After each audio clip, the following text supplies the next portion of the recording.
I'd like to welcome to the JPP, the Jewish Philanthropy Podcast, Rabbi Yehuda Albin. I think I said that right. Rabbi Yehuda has a remarkable story. He grew up as a Reform Jew in Scarsdale, New York. His father was a successful entrepreneur, was involved in the Jewish camping scene. Ultimately, Rabbi Yehuda became religious in Jerusalem after graduating from, I think, Bowdoin College, I think you pronounce it, with the highest of honors. He studied Torah and Talmud for nearly a decade in Jerusalem before returning to the States and moving to Chicago. In Chicago, he established a Torah teaching and counseling practice focused on successful business people and professionals.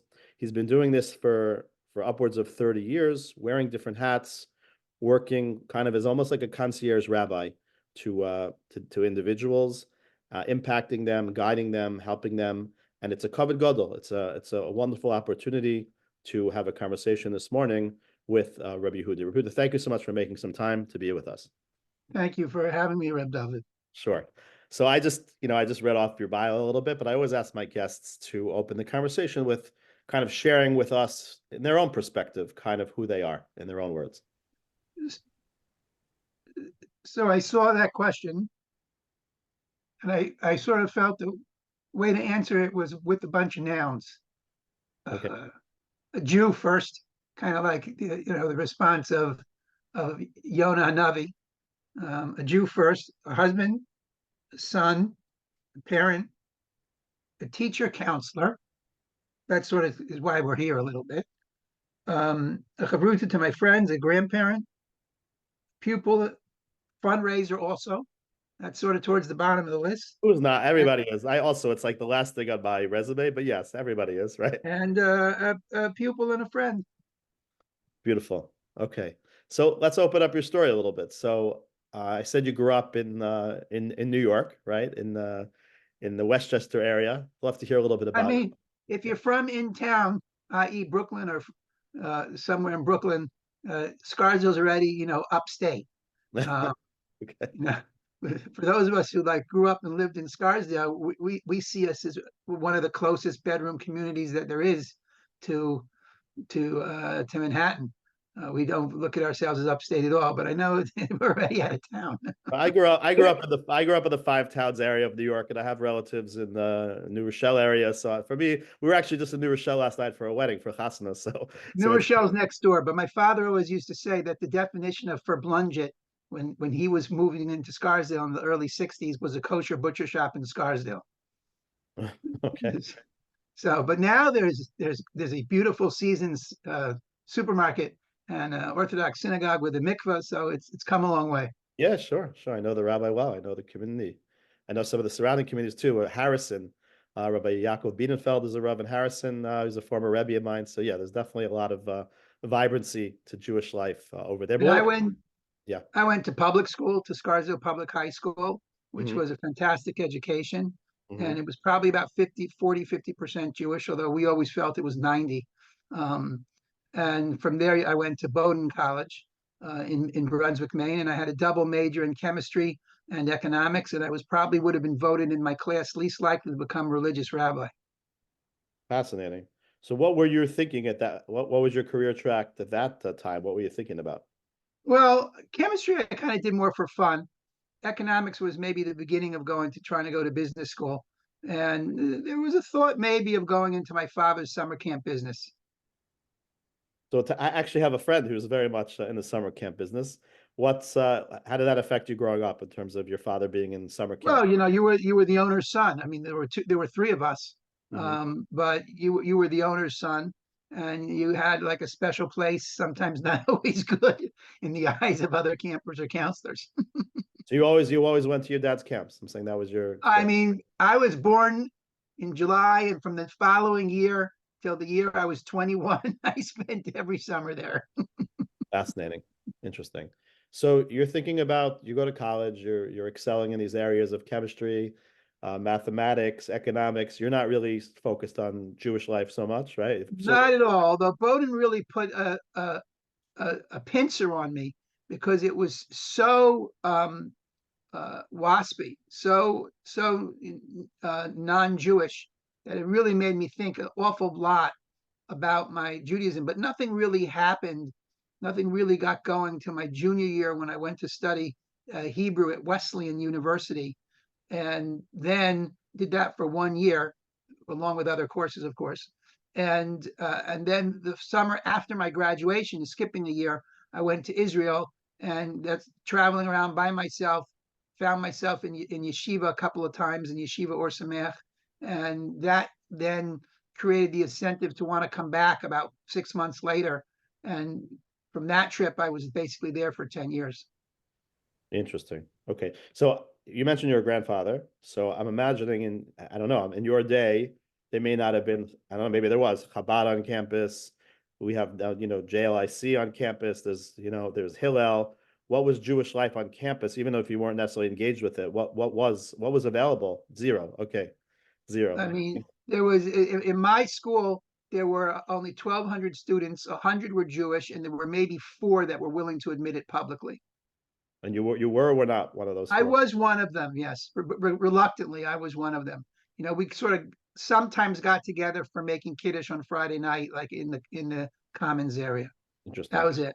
Okay. And the fact that you took this course in Hebrew in this other college, that was just of interest to you culturally? You were taking courses? Well, I was thinking if I knew just how to read Hebrew, I Yeah. could run a Seder when my grandfather would pass away. That was that was the ambition. That was the motivation. That was the motivation. And little did I know where it was going to lead. Today you could do a Seder in English. You wouldn't even need that. But okay, I hear that. Fascinating. Okay, so then what was really a lot of people with your story or background tend to have, sometimes it's one pivotal moment, sometimes it's just a multitude of experiences. What was it for you, let's say, that really kind of I think it was a multitude of experiences. But if I really had to pin it down, that those early days in education in yeshiva, I was so impressed with the ideas and the intelligence of the people teaching the classes, who were all rabbis. That made an impression on me. And it really, if you think about it, I think it's sort of affected how I like to do my outreach, which ultimately I'm sure we'll come to eventually. Yeah, It's sure. related to the fundraising, which is why you were interested in what I do. Right. But it's how I like to do my outreach, which is more on an intellectual side, less on a kiruv side. That you're trying to inspire people with ideas so that they want to make steps forward. Over the years,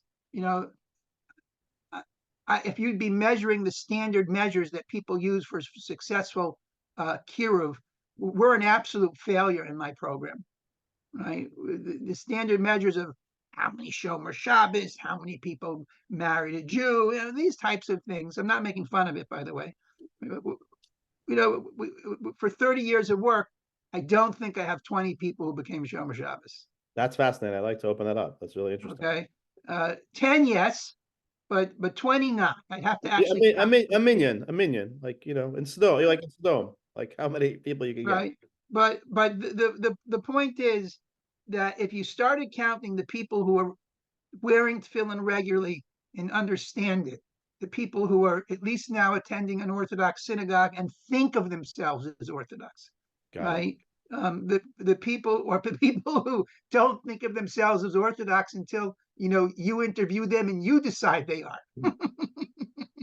Right. Like they don't think of it, but if you point out to them, well, those beliefs are really more concordant with my people, for the most part, not all of them, for the most part, have a strong belief in Torah, and but really one of the key parts of what I do is Torah advice for people, Torah-based advice, or the advice of a person who likes to think he's giving Torah-based advice might be, but that's me, giving people advice with their families, with their businesses. I give a lot of business advice, with friends, with spouses, with children, sometimes with grandchildren, giving people advice, and as much as possible trying to tie it in. I always look for a mimer of Chazal, or a pasuk in Nach, or Tanakh, as the case may be, always looking to give it more than just a Jewish feel, to make sure that it is Jewish, right? I And got it. people appreciate that, I and got that's when there's a real um, relationship that's been made. That's when the relationship really gets made, when you do that, because anyone can get a Torah teacher, but Right. what helps with that is people feel I understand them, because 90% of my clients are not Orthodox, and the 10% that weren't born that way. Interesting. Okay. Fascinating. Let me interrupt you for a second. Tell me a little. I'm just curious. So the years you spent, almost a decade in Jerusalem, where did you study? Who were some of your mentors? Just to understand. Almost exclusively at Or Sameach in Jerusalem. Okay. Um, and it kind of depends what subject. For Chumash, Rev Uziel Malevsky Tzal. Art He, Scroll of Art Scroll fame, right? He was involved with Art Scroll. I don't think so. Was he a Rabin Ramat Beit Shemesh, or maybe it's No, okay, different no, Rabbi. that might be a relative. Okay. He was a Rav in Toronto for many years. Okay. Rev Ephraim Greenbaum, Lahavda Ben Chaim L'Chaim, was had a lot of influence on me. Rabbi David Gottlieb Sure. I know of Or Sameach had a lot of influence on me, and right. of course, Rev Mendel Weinbach and Rev Nutta Schiller also had us.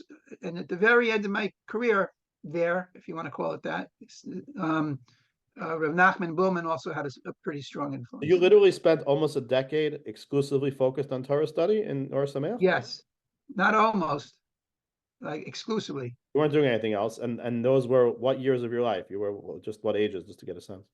Well, post college, so 22 to 32, Wow. Okay. So or 31 and a half. that's, I'm sure, a whole discussion into itself, which we're not going to have today. But so let's fast forward to the end of that decade tenure. You're probably now thinking, okay, I imagine maybe you're married at that point. What am I doing with my life? Like, I'm staying in Israel. I'm coming back to the States. I got married 4 years in. Okay. And tell me a little bit about, so how did the decision come about that you were going to leave Or Sameach, leave Jerusalem? Well, I joined their rabbinical program, which required you to make a commitment to go do kiruv outside of Eretz Israel. Okay. And but I didn't take any money for it, so I wasn't obligated to go. But I had my ear to the ground basically. Today's version of the Jerusalem Kollel, if you're familiar with Yes, and what they do, yeah. yes.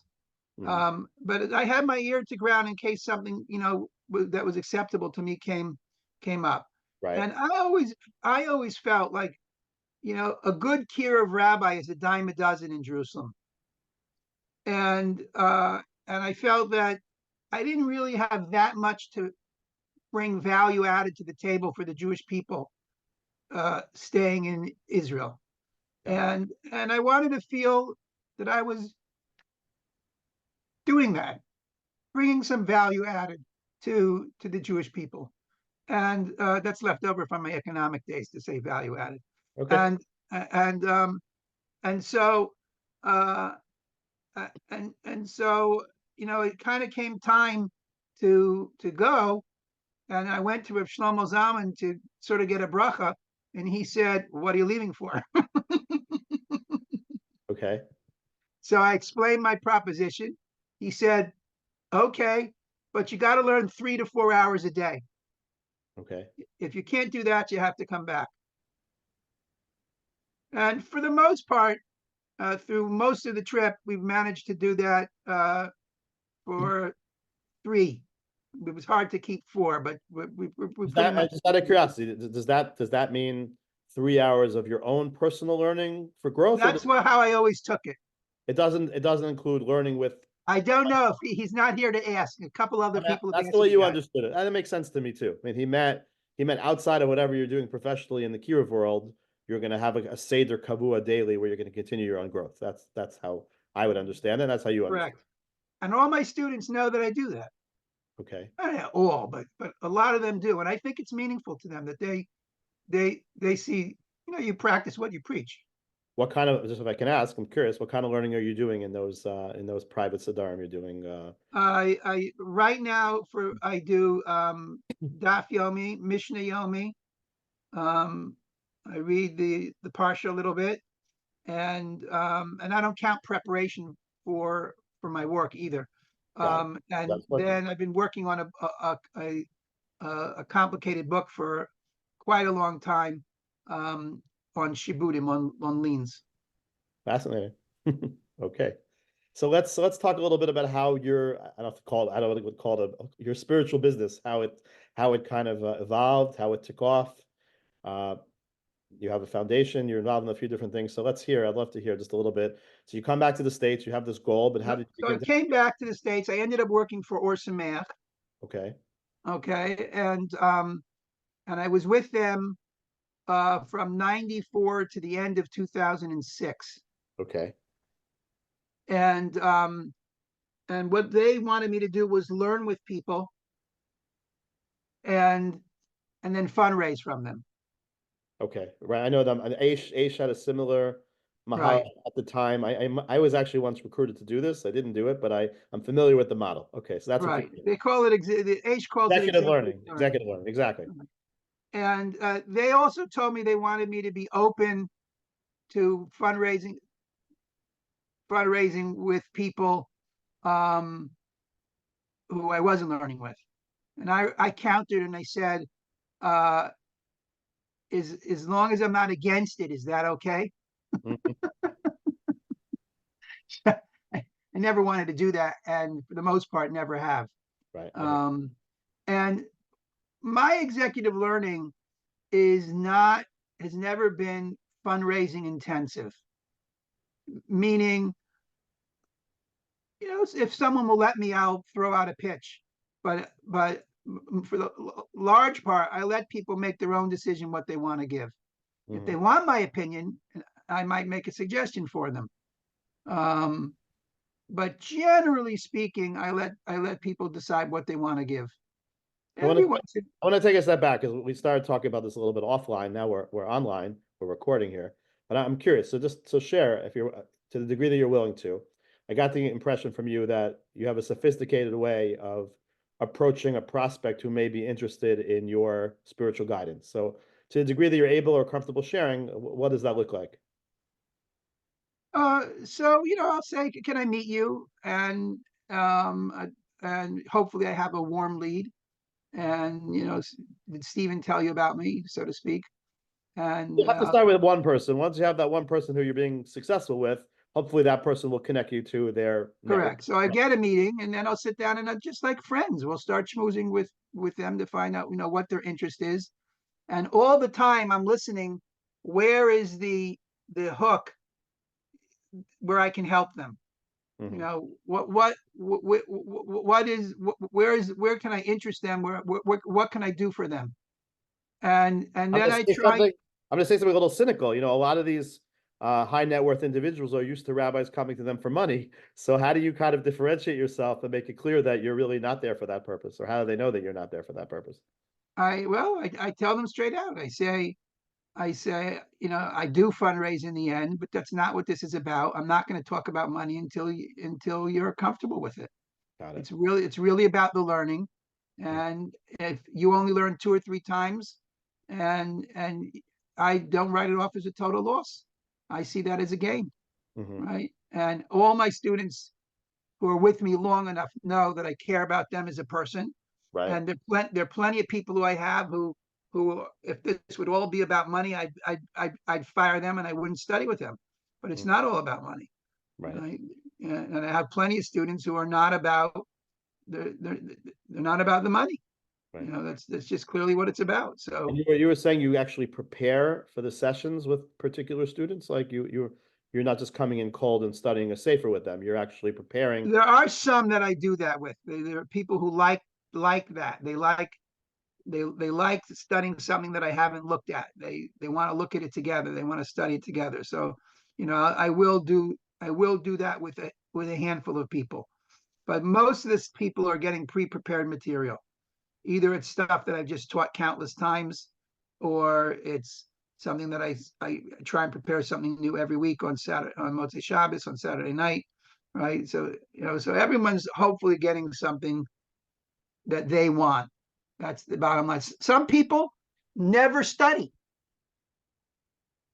All they want to do is talk to me like a psychotherapist. Right. I hear. No, that makes a lot of sense. And some of them don't even want to hear what I have to say. They just want to talk. I hear. But I do always try and add like one comment so that they feel that they're getting something from me as me. Right. No, that makes sense. Beautiful. Right. I'm, I'm curious about conversion rates in the sense that do you find that you meet with a lot of people? Anybody who studies 4 times is likely to converge on a reasonable gift. Yeah, I'm not. Yeah. Before that, I agree with that. I'm actually asking, how do you find that like 50% of the people you meet with in an initial encounter are not interested in continuing to develop a relationship? Oh, initial encounters, if they're in person, somewhere between 50 and 70% will continue. Really? And why do you think that is? I mean, that's like, not to be not humble or humble. It's just, it's so compelling to them to have this concierge. Well, rabbi. don't forget, most of the leads that I take these days are referrals. Got it. So they're already interested. They're just checking you out basically for the most part. They're either already interested or they are curious because there's a friend doing it. Right. So your friends are basically weeding out for you because the friend who says doesn't interest me, Sam, you're never meeting with them. So that's right. But listen, you get what am I? You get stories. I once had one person who told me on the phone he's not interested, and he repeated it several times over the course of the first meeting. Mhm. But he's a wonderful person, and we're studying now many years. Fascinating. And I'd love to hear a little bit. It interests me from the philanthropy standpoint in terms of, so one of the roles you play, one of the hats you wear is that you guide your students, your clients in terms of their own philanthropic giving, aside from however they may support the institutions that you're involved with. So it so happens I didn't say that, but I was planning to tell you about that. Okay, great. That's what I wanted to hear about. Yeah. You either intuited it or maybe I said it and didn't remember saying it. Not But sure. yes, I do. People will ask me all the time about other giving, and I frequently tell people, though, that gift should be X, even though I know I'm going to get a tenth of X. Like I'm trying to be as what we call in Hebrew lishma, as trying to figure out what's best for them, and for the Jewish people and for God all the time. And I frequently recommend that people give bigger gifts than anything that I'm getting from them to something. I'm curious. I tell them what are the priorities in charitable giving, and what comes first and what comes second, and then I give them sort of secular strategies. You should have your A's and your B's and your C's, and and try and guide them. I got a call from someone while we were talking. I hit the do not receive call or whatever it's called button, Right. and that person who was calling me just recently asked me, what else should I give to? So I gave him 2 names, and he wrote a reasonable 4-figure check or credit card, right on the spot. Very nice. Right. What are you seeing out there today? Like, we know obviously there's so much stuff going towards Eretz Yisrael right now. What are you hearing? What are you seeing? What patterns are you gleaning from the people that you work with in terms of their overall charitable giving? Any insights any patterns you're seeing? The other thing I've heard a little bit, I don't talk tzedakah charity with people that much. Okay. Maybe once a year at the end of the year, maybe. Most probably, I probably don't even discuss it with them at all. I let them just do what they want to do. Mm-hmm. Only a newer student is likely to hear from me. And they have to have a question about, but nevertheless, I have heard 2 or 3 people, which is a significant number. It's not one, who have all talked about the need for more anti-Semitism education in the United States. Right. That's I am getting the feeling that people think that that's important right now. I would have a hard time arguing with that. I think that's a pretty obvious area of weakness that needs strengthening. It's certainly, I mean, it's good to hear that people they have their finger on the pulse and understand kind of what questions what could be done. But yeah, there's definitely a need. There's discussions about pouring deep resources into this topic. I mean, there's no question. I've read about this, so that's good to hear. It's very important to hear. Interesting. The assumption is the premise is that in terms of people giving money to you, it's on the level of like compensation for your time. I mean, you're not. I'm just curious. There's when you get to that, you have to really understand that Torah Hub is the rabbinical teaching organization, and it's a recipient organization of the Ember Foundation, Okay. which raises pretty much all the money. Okay. Occasionally, people give directly to Torah Hub, but we try to have them give to the Ember Foundation. I saw you have a team. I actually recognize some of the rabbis' names. So you have people who you're supporting, I guess. So how does this tell me? Talk right. a little. So the Ember Foundation is basically a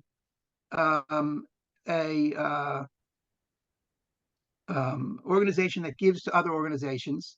This past year, we supported 7 organizations. When I think that kind of makes us unique is the only little organization that's supporting other organizations. And the other organizations are Torah organizations, or are there any type of they're all outreach organizations. They're all out. It's connected to outreach. Torah outreach, right? They're all Torah outreach organizations. You can see them on our website. Got it. And one of them is Torah Hub, which is our outreach organization. What are some of the others, just out of curiosity? Well, we have NCSY, their high school clubs. Oh, okay. And we have the Ember, we have Jewish education team, and JSU is the Sure, I'm familiar with JSU. Sure. So interesting. So you have a foundation that you're using from resources that you raise, you're redistributing to others in the same space. It sounds like. Correct. What we basically do is we tell all our donors, or at least that's how I say it. I hope all my rabbis who work for me do the same thing. That the Ember Foundation's primary responsibility is to fund Torah Hub. Okay. And the board of the Ember Foundation, sees to it that the amount that goes there is appropriate in terms of the salaries, including me, of how they're paid. And I have an active board. It's not a sham board. It's not a sham board. It's a real board that makes decisions, and any decision that involves me in any way, I recuse myself from. And then of the remaining profit, a third of it till now has been going into an emergency reserve fund in case we have a financial problem.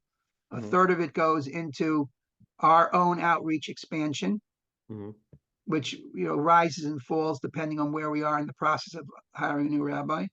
And a third of it gets given away. Interesting. What is Torah Hub exactly? Torah Hub is what I've been describing to you other than fundraising for the last 15, 20 minutes. I mean, the Torah Hub is this, it's yourself and other rabbis who go out and learn with business people. Correct. Correct. That's what Torah Hub is exactly. And again, it's not just yourself. You've created a team of rabbis, a small team of rabbis. I have 3 other rabbis besides myself. Interesting. Fascinating. How many people does each rabbi, on average, tend to learn? It all depends, because I'm the only one who's full-time. There's someone who's 60% time. There's someone who's, 25% time. There's someone who's, 200 hours a year. So it all goes proportional to the amount of time. It's just interesting. I have a few. I mentioned I live in the 5 towns, Long Island. I have 2 very learned friends, both substantial Talmud Chachamim. One is in the 5 towns area. His parnasa. It's not an organization. He learns with balabatim. That's his parnasa, right? And I have secular or religious? Religious. He's just on a higher level than them, and it's not a kiruv thing. I mean, everything's kiruv on some level. It's kiruv krovim. Both of these guys are doing kiruv krovim, not kiruv rechokim. They're both learning from people, high level learning. Just they're balabatim who want to learn with an expert, and they're willing. I like to think of the teaching that I do with people as high level learning. Sorry, I didn't mean to. No. I'm what I mean to say is like. But let me explain what I mean. Let me explain what I Well, mean. When I let's know what I mean. It's like these guys are learning like Gemara with Rishonim and Lumdis and high level. I knew what you meant.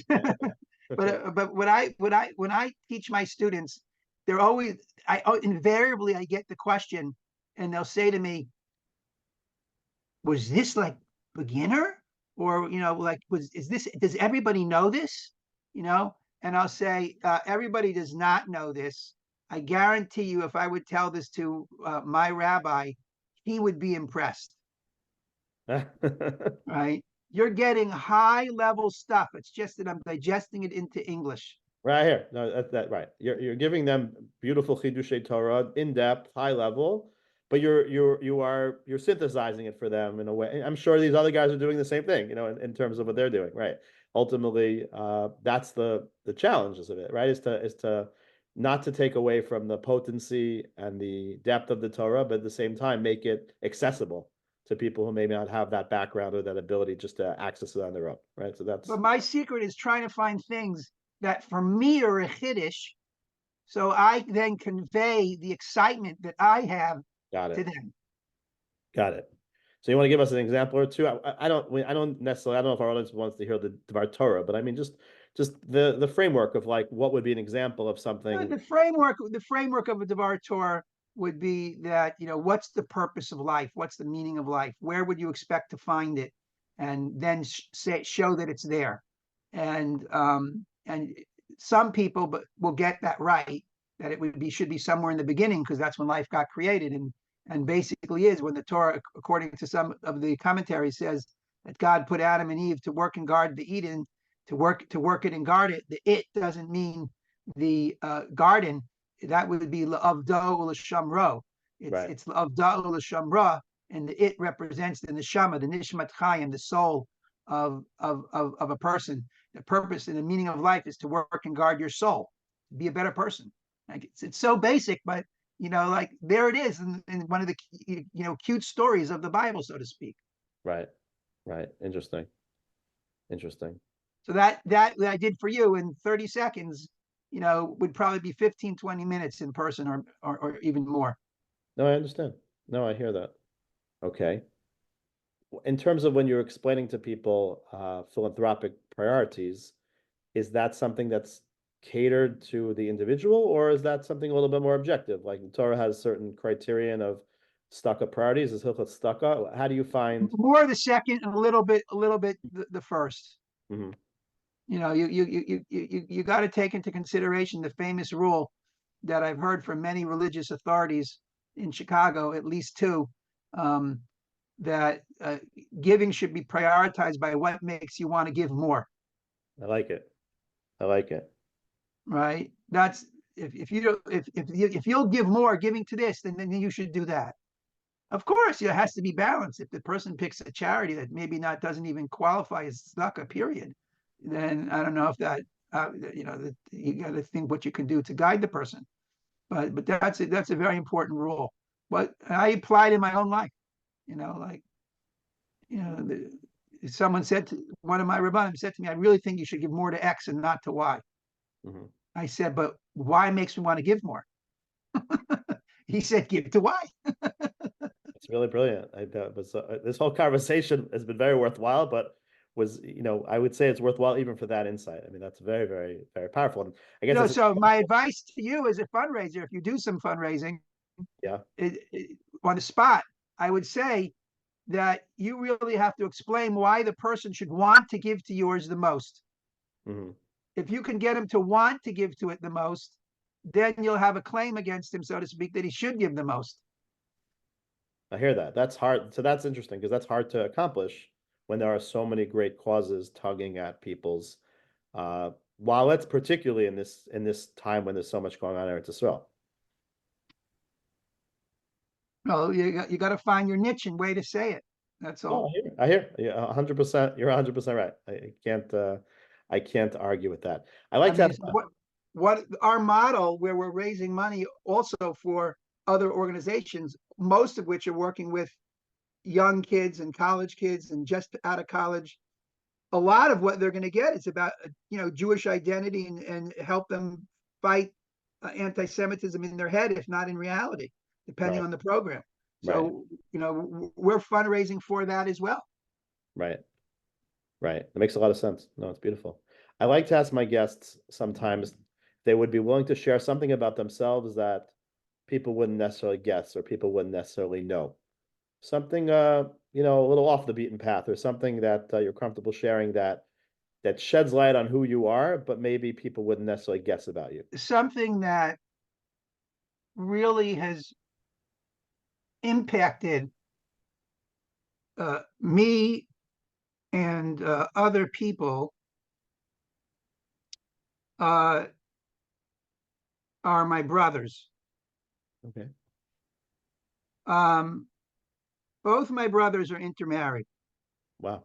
Okay. And, this has led to me, on the one hand,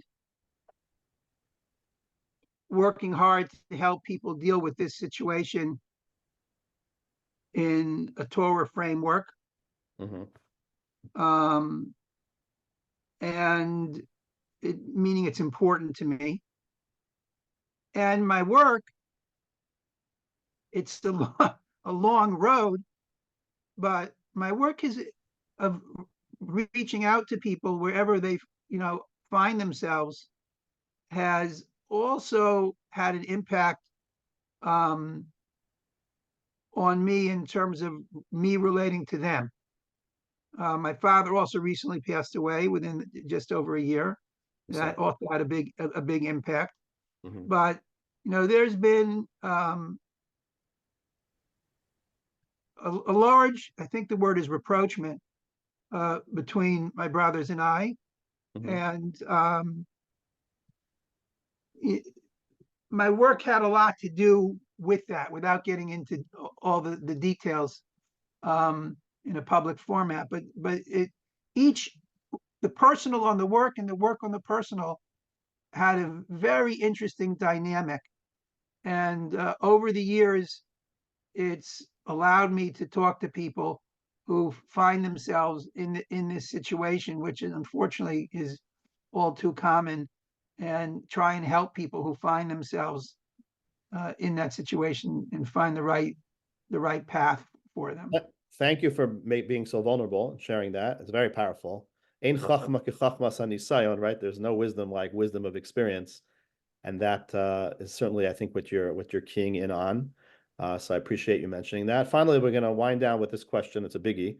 Just I'd love to hear just some of your thoughts, maybe some chizuk in terms of events currently going on, the war in Eretz Yisrael, the Simchas Torah War, the different names for the events of October 7th. I'd love to just hear kind of from your perspective, somebody who is clearly deeply connected to our people, to Eretz Yisrael, spent a decade there, I'm sure visits frequently. It's a difficult time, obviously, for all of us. Maybe you have some profound words of wisdom that you might want to share. Well, I don't know if I do, but but on a personal basis, my older married daughter was in Eretz Yisrael near Haifa on Simchas Torah. Okay. So we knew that she was hopefully up north, Mhm. but we didn't really have contact with her until after the second day of Yom Tif. Right. So we took it personally on that level, and then of course I have many extremely close friends, although mostly in the Yerushalayim and its environs, and Rabbanim too. So certainly feel very, very connected to everything that's going on in the Holy Land in Eretz Yisrael.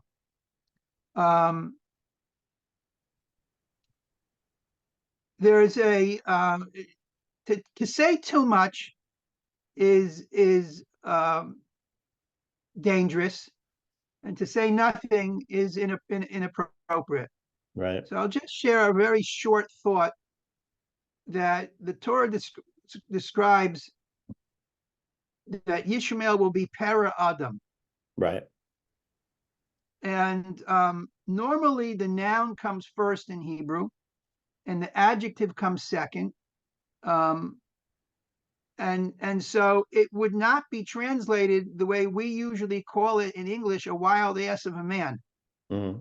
because that you're making the adjective first and the noun second, which is sort of more English style. Right. But if the noun comes first and the adjective second, the correct translation would be Adam Perry. Adam para, right? Right. No, para Adam. The Mm-hmm. correct translation would be a beast human, Mm-hmm. right? Or saying in English, a human beast, Right. Right. right? Meaning he's mostly beast. Right. It's to call him a terrorist or a barbarian Mm-hmm. is a compliment. Mm-hmm. That's a compliment because you're basically saying he's mostly human. He's just a terrorist. He's a barbarian. He has no values. Right. Right. The Torah describes Yishmael as para Adam, a human beast. Mm-hmm. He's mostly beast. He's mostly wild animal. It's just that he has two legs and he stands up erect and he can think and he can talk and he has a certain amount of free will, but he's an animal. He's a Right. human beast, and we have to realize that we're dealing with what we're dealing with over here. And one of the things I would say I've noticed in my work is the overwhelming majority of people, even people who are extremely liberal, recognize this point right now. Right. And Although many civilized people, seemingly civilized people on the streets of Manhattan don't, and on college campuses. But that seems to be the case. I understand, but that's I'm not going to comment more on that. I'll leave that for your other interviewers. But I but hear. but but but we can talk about their actions and what they were and what we saw. And it Right. wasn't barbarians, it wasn't terrorists. Right. It was animalistic behavior. It's a human at its very worst, Right. behaving like an animal. Right. Okay, Rabbi Albin, I want to thank you so much for the time, for your insights. I want to wish you continued hatzlacha on your great work. It's really fascinating what you're doing, and it's really eye-opening in terms of the perspective that it's not, in contrast to many others, it's not measured in, the certain hallmarks of success. But I appreciate the profundity of the impact that you're making. So thank you so much.